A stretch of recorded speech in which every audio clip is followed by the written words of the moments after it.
Welcome to Sound Bites, hosted by registered dietitian nutritionist Melissa Joy Dobbins. Let's delve into the science, the psychology, and the strategies behind good food and nutrition.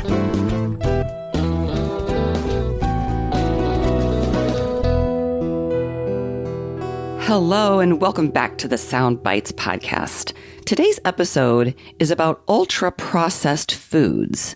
This buzzword has been increasingly cited in the media, and there's been a dramatic increase in research on ultra-processed foods in the past few years. But what are ultra-processed foods?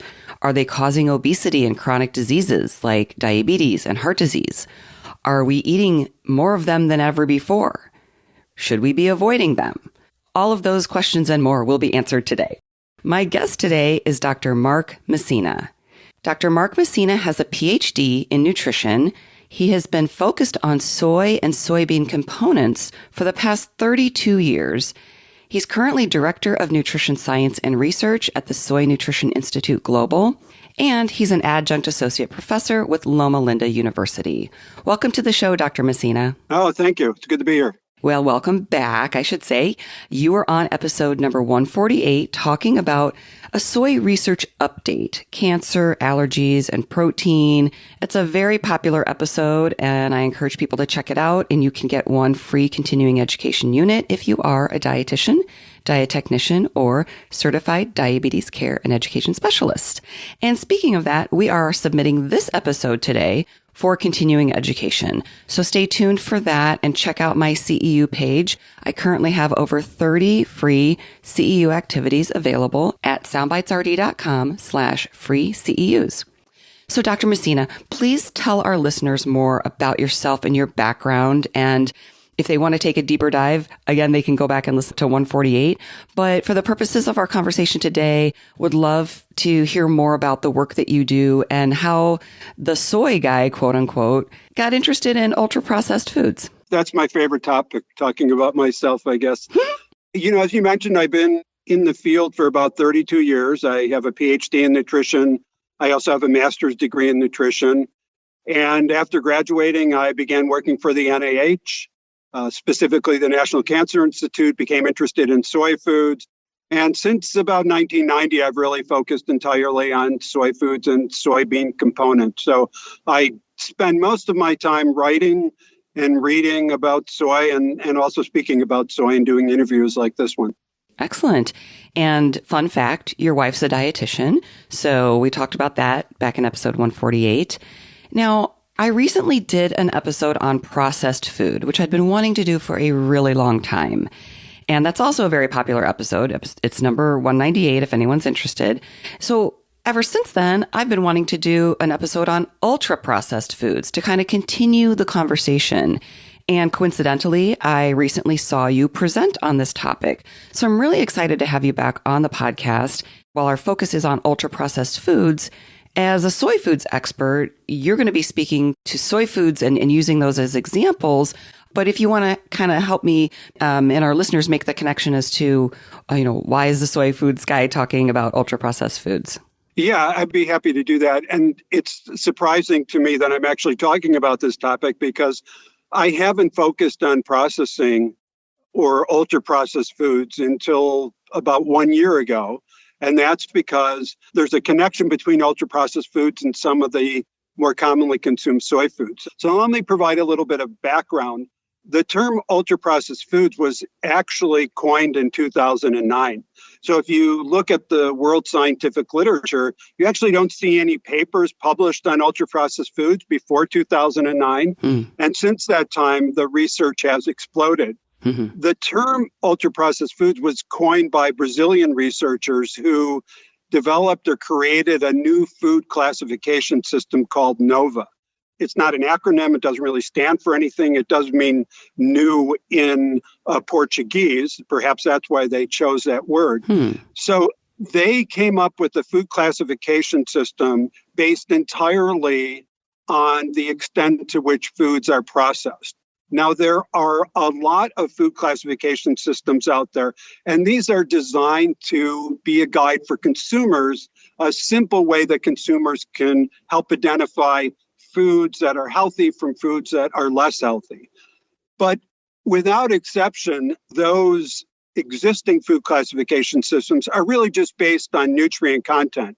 So if a food has desirable nutrients like calcium and protein and fiber, the food receives a higher score. If it has less desirable nutrients such as sodium or saturated fat, it receives a lower score. And so you do some calculations to come out with one number. Some of these systems are based on like a 5-star rating, with 5 stars being the best, 1 star being the least healthy food. But again, they've all been based on nutrient content. In contrast, this NOVA food classification system is based on the extent to which a food is processed. The foods that are most processed are these ultra-processed foods. The least processed foods, which are categorized as group 1 foods, are the minimally processed foods. So a minimally processed food would be a fruit or a vegetable. It actually also is a meat and cow's milk because those are largely unprocessed foods. And over the past 10 years, there has been quite a bit of research looking at the relationship between the consumption of ultra-processed foods and a variety of health outcomes. And what you see almost without exception, and it's really not surprising, is that the more ultra-processed foods you consume, the worse the health outcomes are. So you see ultra-processed food intake being linked with everything from obesity to cancer to cardiovascular disease. And the reason that I say it's not surprising is because when you look at the nutrient content of many ultra-processed foods, it's not very impressive. These foods are often high in sugar and fat and not very nutrient dense and very calorically dense. So there's a debate within the scientific community about the extent to which the nutrient content of an ultra-processed food is responsible for these adverse health outcomes. Some people think it's entirely due to the poor nutrient content of these foods. Other people think there's something else going on because ultra-processed foods are foods that are typically made or include food additives. They could be flavor enhancers. They could be preservatives. They're also foods that are often comprised of extracts of different foods. So you might have a food that contains a concentrated source of protein, perhaps whey or soy protein, and that would qualify that food as an ultra-processed food. And some argue that it's more than just nutrient content that accounts for these adverse health outcomes. Okay. There's a lot for us to dive into there. But I do want to say, as a former supermarket dietitian, I was pretty familiar with a lot of the different food rating systems. I had never heard of NOVA. And like you said, it's fairly new. 2009. Okay. So it was interesting because at face value, when you're saying, if it's got more nutrients, it gets a higher rating. If it has, I should say, the nutrients that you want to consume more of, it gets a higher rating. If it has, more fat, calories, sodium, the things that you want to decrease, it gets a lower rating. That's true for the non-NOVA food classification systems. Right. For NOVA, that's not the case at all. It's just entirely based on processing. And that, in my opinion, is the problem with NOVA. Right. Okay. And that's what I was going to ask you more about, because even NOVA aside, these other rating systems, it sounds pretty straightforward, but with every single rating system that I was familiar with, there were flaws, things that just didn't make sense. Whereas like a diet soda might rate higher than actually a food that provides nutrition because maybe that nutrient-rich food had a little bit more fat or sugar in it or something. Tell me more about NOVA. You said it's strictly based on that processing level. It doesn't take anything else into consideration? No, it doesn't. But you make a really good point. These systems all have limitations because they're designed to be simple for purposes of helping to guide the consumer. Right. So there are cases where a food that you and I might consider to be relatively healthy has a low score and vice versa. And I think these systems continue to be refined. So Tufts University came out with the Food Compass score, which I think is a very good system. And it actually looks at 54 different attributes of food. And Tufts University just rated 8,000 foods. And you can actually download these foods at free of charge. Now, what's interesting about the Food Compass score is that many of the ultra-processed foods, as classified by NOVA, actually score very high. And so that points out that the NOVA food classification system is not very nuanced. So, I give this example oftentimes. If you take milk and fruit and make it into a smoothie, that would be a minimally processed food. But if you add a concentrated source of protein to that smoothie, it actually becomes an ultra-processed food, even though I think both of us would agree that the smoothie with the protein is a better choice than the smoothie without one. Yes. So I think the NOVA food classification system is really just too simplistic and does a disservice to consumers in many ways, although, of course, nutritionists recommend as much as possible consuming minimally processed foods. I mean, that's something that we all endorse.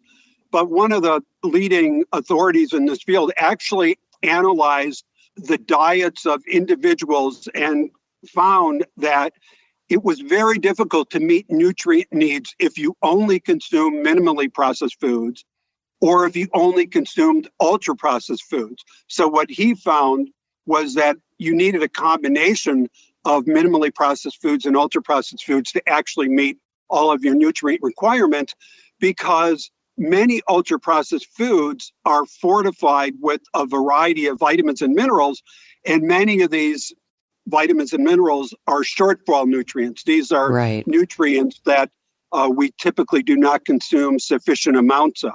So I think ultra-processed foods do have a role in the diet.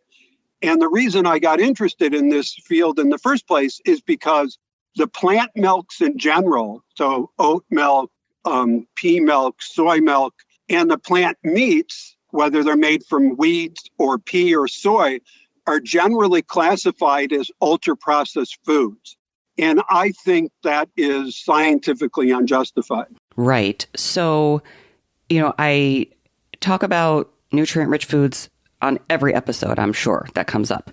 Because for me, trying to simplify things but not oversimplify things, I always want to just, let's take a step back, whatever the marketing or the labeling says on the food, whether it says it's free from or excellent source of this, or actually that's a good one, or, whether it says it's processed or ultra processed, or these terms that we throw about, natural, is, okay, let's look and see how much nutrition does this food provide?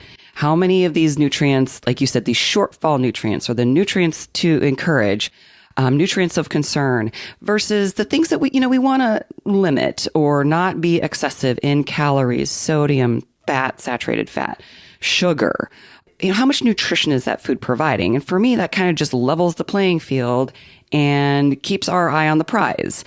And I think these terms, whether something's processed or ultra processed, shouldn't the deciding factor be, is it somewhat of an empty calorie food or is it more nutrient rich? But I think you're going to share at least some preliminary insights as to what you alluded to earlier, that it might be a little bit more nuanced than that. But I don't know if you want to react to what I just said. So I don't disagree with you, because in the end, I do think the nutrient content should be the determining factor regarding the healthfulness of a food. And as I mentioned before, that's how most existing food classifications judge foods. And so I do think it's difficult for many consumers to be able to, on their own, look at the nutrient content of a food to determine whether it is a healthy food or less healthy food. And that's why these food classification systems, I think, can be useful, because it may put it on a 5-point scale. And, the more points, the higher the quality of the food. So I think they are very useful.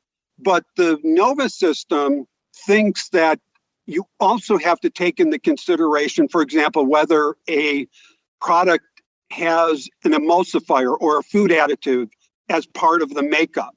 And that would typically not be part of most food classification systems, because the NOVA proponents would argue, number one, that some of these food additives may be harmful, and others might suggest that simply degrading the food matrix in and of itself can have health consequences. So, for example, even if you look at something like corn on the cob versus canned corn, they're going to have relatively similar nutrient content.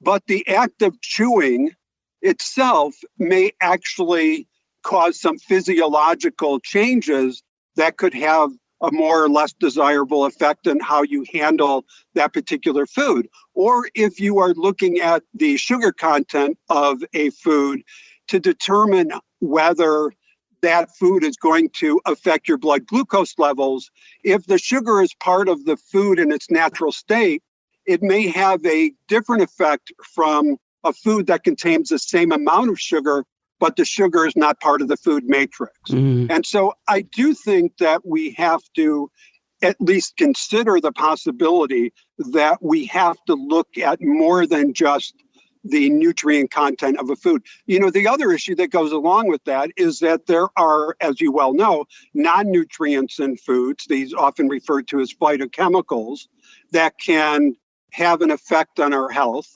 And these are often not considered in these existing food classification systems. And when you consume whole foods, especially whole plant foods, you tend to get a lot of these potentially beneficial phytochemicals, plant chemicals.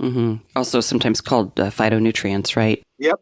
So we know that there's been a lot more research on ultra-processed foods, especially since the term came about in 2009, because that term wouldn't have existed before then. But can you tell us a little bit about what the research shows beyond maybe what you've already indicated? Yeah, well, first of all, a lot of our calories come from ultra-processed foods, well over 50% in this country. And that's true of many developed countries around the world. So I think that's probably not a good thing. I mean, as we said before, generally speaking, you want most of your diet to be in the minimally processed or unprocessed forms. Now, I have nothing against processing because, you know, there are degrees of processing, and it's important to appreciate that because processing involves heat. I mean, heat is a form of processing, and heat can inactivate anti-nutrients that are naturally found in plant foods.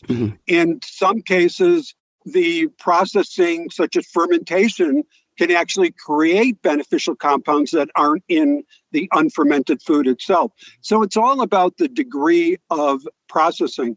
And as I said before, why I got interested or became interested in this area of research is because I've been focused on soy for the past 30 some years. And these plant meats, soy meats, and most soy milks are classified as ultra-processed foods. So if the NOVA food classification system continues to be embraced, and it's embraced by the FAO, the WHO, and a number of countries around the world have it as part of their dietary guidelines, the NOVA food classification may discourage people from consuming these foods, which I think are quite healthful and also compare well when you look at them versus their animal-based counterparts. So if you compare soy milk with cow's milk or a soy burger with a hamburger. And so I think in this case, the NOVA food classification system does a real disservice to some foods. Right. Now, just real quick, you mentioned anti-nutrients. So for people who aren't listening, could you just explain that real quick? Yeah, sure. Anti-nutrients are found both in animal foods and plant foods, although for the most part, they're associated with plant foods because the plants oftentimes synthesize these compounds as a defense against predators. And they're also a storage form of some nutrients. So if you consider phytate, also referred to as phytic acid, that is a storage form of phosphorus in plants. But phytate in plants also binds minerals, so it inhibits the absorption of minerals such as iron and calcium. There are also compounds called protease inhibitors. These compounds inhibit the activity of enzymes that we need to digest proteins. So many plants are very high in these anti-nutrients, but as a result of processing, we can eat those foods and they're very healthy for us. And in fact, some of the compounds that have been historically classified as anti-nutrients actually are thought to have some beneficial effects. So I mentioned phytate inhibits mineral absorption. It's also an antioxidant. Some of the protease inhibitors have been shown to inhibit cancer in different experimental models. So I think all this points out is that food is very complex. It's hard to simplify things. We should focus as much as possible on minimally processed foods. But, these processed foods are very convenient. They have a long shelf life, which I think is very important for food waste and food loss. Also, they are often very economical. And that's an important issue for food security. Absolutely. Yeah. And we get into more about the importance of and benefits of food processing or processed foods. Well, I should just say the food processing in episode 198. So I encourage people to check that out. But what else can you tell us about the ultra processed foods research and perhaps maybe some consumer insights? I know that there was a recent IFIC survey, International Food Information Council, that had some interesting insights as well. Yeah, well, generally speaking, people have a relatively negative view of the term processed foods, aside from even ultra-processed foods. If you do a Google search looking at junk foods, processed foods, and ultra-processed foods, you come up with pretty much the same images. Right. And I think it's understandable because over the years, processed foods has sort of come to mean junk foods. So if you think of processing, I mentioned corn on the cob versus canned corn, and then the next step would be corn chips. And I think most people, despite whether they enjoy them or not, would consider corn chips to be a highly processed food, an ultra-processed food, and one that you would only consume occasionally as opposed to corn on the cob, which you could consume as much as you wanted. So again, it's important to consider the nuance that processing is really an important component to our food system. It's absolutely essential. And I mentioned before that as a result of processing, we're able to get a lot of our nutrients that are not naturally found in those foods. Maybe the best example is actually cow's milk. I think oftentimes consumers don't realize that cow's milk is actually fortified with vitamin D. It's not naturally present, and vitamin D is a shortfall nutrient. And if you're living in, the Chicago. northern climate, Massachusetts, you're not going to be going outside very much. And most people have relatively low levels, the serum levels of vitamin D. Yes. So you get that from fortified soy milk, for example. Right. And the soy milks are fortified with calcium as well. Right. Yes. And that's a great point. And that's what I've always thought of as well. Sometimes it's a long time coming with regard to some public health initiatives, but like folate in, fortified in grains, breads and grains, that was something that has helped significantly reduce the incidence of neural tube defects. Absolutely. And iodine, that's another really good one. You think of the harmful effects of iodine deficiency, and most of us get our iodine from iodized salt. So these are all examples of processing that are just very beneficial for society. Others would say, well, there's processing and then there's ultra processed. And I appreciate the difference between the two. It's just that, as I mentioned, a lot of ultra processed foods actually score quite high. And even if you think of some of the oils, the seed oils like soybean oil, corn oil, in most systems, they score quite high because they're high in polyunsaturated fat, the type of fat that lowers blood cholesterol levels. Whereas the NOVA food classification system rates them very poorly. In contrast, lard or butter is actually rated very high in the NOVA food classification. Because they're less processed. That's right, but it's loaded with saturated fat. Right. I think in some respects, NOVA's been helpful because it's forced the nutrition community to consider in greater detail the effects, both good and bad, of processing. And so one of the things I did along with several of my colleagues is published, well, it's not quite published yet, but hopefully will be within the next several weeks. We actually compared soy milk with cow's milk and soy burgers with hamburgers, and we went through some of the concerns that have been raised about ultra-processed foods to see if they applied more to the soy products than they did to their animal-based counterparts. And what we found, without exception, was it was not the case. So one of the really big concerns about ultra-processed foods is that they're hyperpalatable. And, the old advertisement for potato chips, you can't just eat one, or even Jell-O. There's already room for Jell-O. I mean, we all know that once you get into a bag of some snack foods, that bag is toast. I mean, you're just going to go right through it. So I think hyperpalatability is an issue, and the food industry does add flavorings to foods and additives that are designed specifically to improve the taste of that food. After all, they're in the business to make food that tastes good. Right. So you can't really fault them for that. Right.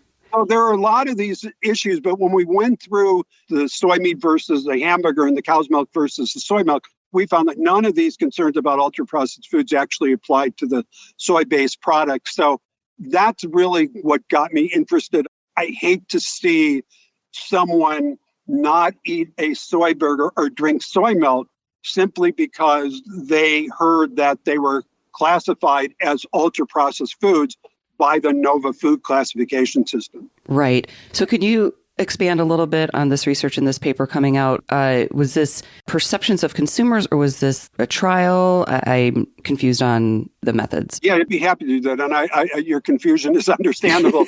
I didn't do a very good job explaining it. So it was a review paper. Some of the studies we looked at were clinical trials, and some were consumer surveys. So, for example, not surveys, but looking at consumer taste preferences. So for the hyperpalatability question, we looked at data that compared a soy burger with a hamburger or cow's milk with soy milk. And we found there was no evidence to suggest that the soy products were hyperpalatable, in that they were more likely to be consumed in excess than the animal-based counterpart.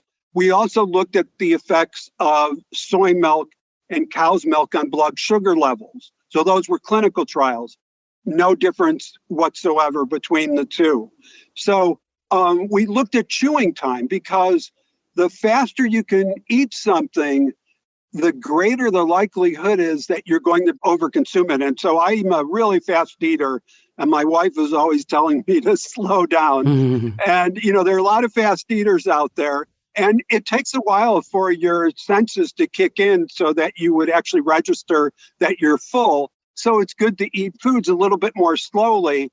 And when you break the food matrix, it tends to be easier to consume foods very quickly. So you think about the time it might take to eat an apple versus how long it would take to drink apple juice. The juice would go down much more quickly. So when we looked at all these different attributes, we even looked at a study that compared the chewing time of a chicken product, actual animal-based, with a soy-based chicken product.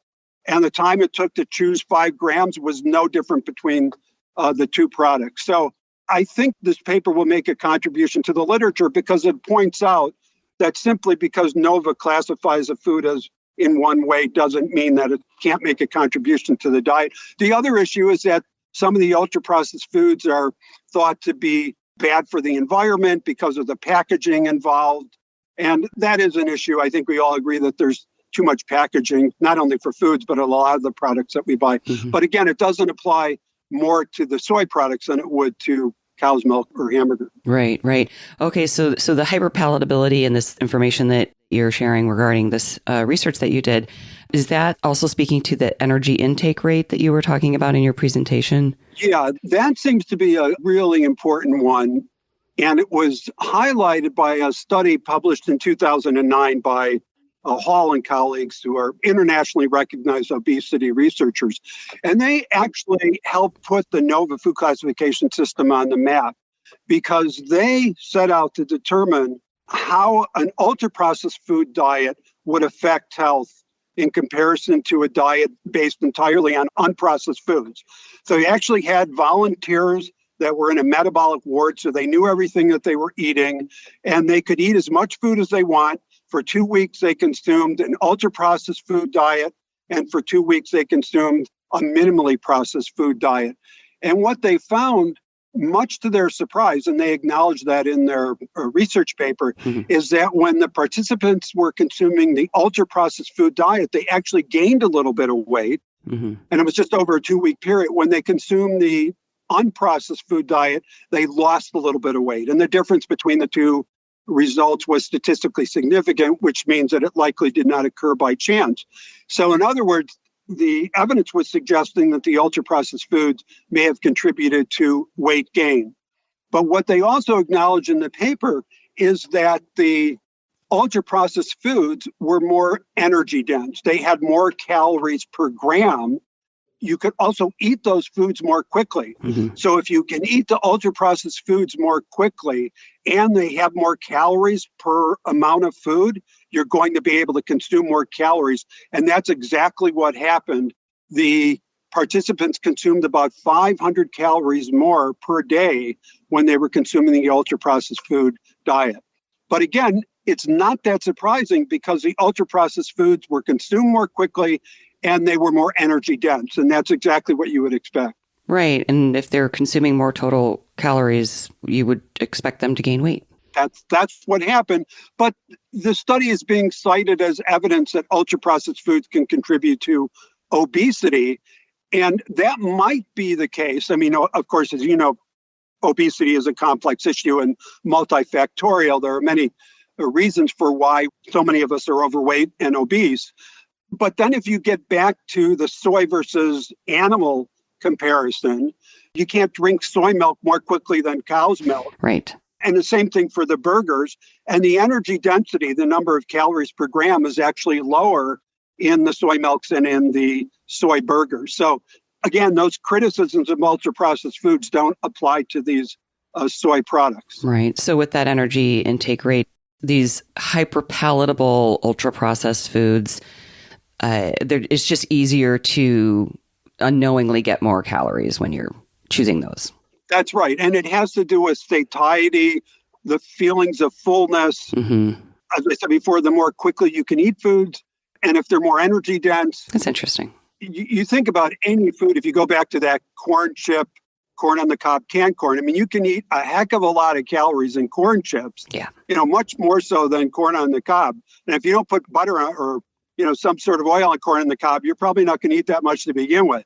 But the corn chips have flavorings and they're high in sodium, which it's an attribute, the characteristic of food that people enjoy. So a lot of this is not very surprising. It's just that the NOVA classification system is just too simplistic and it categorizes a lot of healthful foods as being unhealthy. And that's just not good for the consumer. This is the age-old problem that we have in nutrition is simplifying things, but not oversimplifying them because that's not helpful. It sounds like there's a lot of interesting research and focus on this, and it's even more complex than just look at the nutrition, like I always say. So it's very interesting. Is there anything that you can share with us as far as takeaways for everybody listening, whether they're the average consumer or whether they're a healthcare professional trying to help patients or clients, or other insights or information you wanted to share? Just in general, I agree with your general perspective, which is that, nutrient content is important. And as much as possible, you want to consume foods that are not extensively processed. And that's, whole grains, legumes, fruits and vegetables, et cetera. It's nuts, seeds. But simply because a food is processed does not mean you should not consume it. So if you like beans and you don't have enough time to actually cook dry beans, by all means, have a can of beans. They're pretty darn healthy, source of fiber, great source of protein. And also just a quick little side note, if you rinse the beans, you can reduce the sodium content by 40%. That's great because I did not know that. Yeah, I taught you something. Yeah, they have potassium and folate, so they're really an underutilized source of nutrition in our country. Absolutely. And so I do think processing is a consideration, but it's only one factor when you're looking at the healthfulness of a food. Absolutely. And I say this a lot, but I want to really put a finer point on it. people say, oh, well, clean labels, short ingredients lists, those long ingredients list foods. I say, no. That does not necessarily mean that it's not nutrient rich or it doesn't provide a lot of good nutrition. And I think some soy foods would fall into that. They might have a longer ingredients list, and that's okay. Take a step back and look at the nutrition. Yeah, let me give you an amen on that one. And I'm really glad you brought that up before we ended, because I have actually seen some soy products criticized for their long ingredient list. Yeah.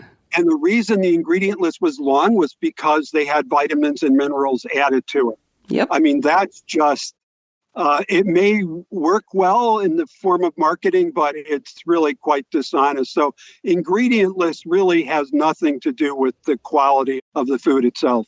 Yeah. I did a podcast interview with Chris Solide from IFIC, the International Food Information Council, where we talked about consumer perceptions and insights about short ingredients lists, long ingredients lists. I can't remember what number that is, but I'll link to it in my show notes if anybody's interested. But it's really too bad that a lot of people have that perception. So you and I can shout it from the rooftops, like that's not necessarily an indicator that it's not nutritious.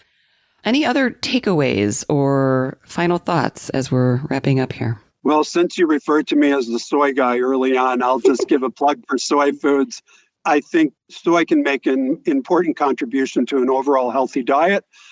And, try to consume 2 servings per day, but 1 is better than none. And because there are such a wide variety of foods that can be made from soybeans, from the traditional Asian soy foods, miso, tempeh, tofu, soy milk, to the modern soy foods like soy burgers and soy nuts. And then there's edamame, the green soybeans. It's easy to incorporate some soy into the diet. Mm-hmm. And I know for more information about soy foods, soy health, and nutrition research, people can go to the Soy Nutrition Institute or SNI Global website, their Facebook, Twitter, and LinkedIn. I'll have those links in my show notes, but the website is sniglobal.org, I believe. Is that correct? That's right. Okay, great. And then maybe you could provide me some links to include in the show notes where people can find out more about the research that you've talked about and the NOVA system and all things ultra processed that we've touched on. Sure, I will do that. Okay, great. Well, thank you so much for coming back on the show. It's been a pleasure talking with you and learning more about this really interesting buzzword, ultra processed. Thanks for the invite. My pleasure. And for everybody listening, as always, enjoy your food with health in mind. Till next time. For more information, visit soundbitesrd.com. Music by Dave Burke, produced by Jag in Detroit Podcasts.